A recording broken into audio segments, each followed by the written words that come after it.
Well, here we are on the Berwyn, Philip Hughes of Hendwr Farm and myself, Idris Price of Bloci, doing a site visit on the Blockchain Challenge Eco-NFT project. This is before the ditching work is done by the contractor, and Philip will now explain to you a bit more about the detail of the work on the land. Perfect, thank you, Idris. So we're stood on what we call a grip, using a perfectly straight line dug by my father in Muay Thai in the 1960s. And a grip is a ditch. Effectively, underneath our feet is lots and lots of peat. Peat is a very, very good carbon store. It's a massive carbon store. And these mosses here basically rot down and become carbon.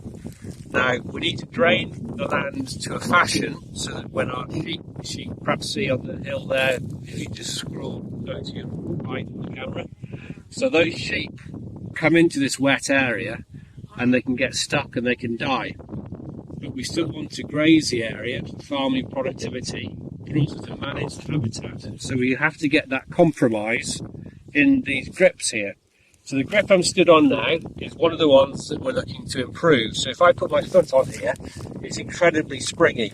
When we put a stick in there, it goes through the layer of vegetation and then goes into a big gap like this, which is peat. And that peat with the water flow is getting eroded.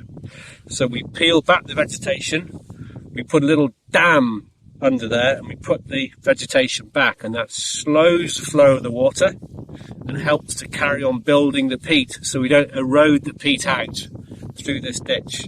So each year, each winter, as these mosses rot down, we'll have more peat in our land.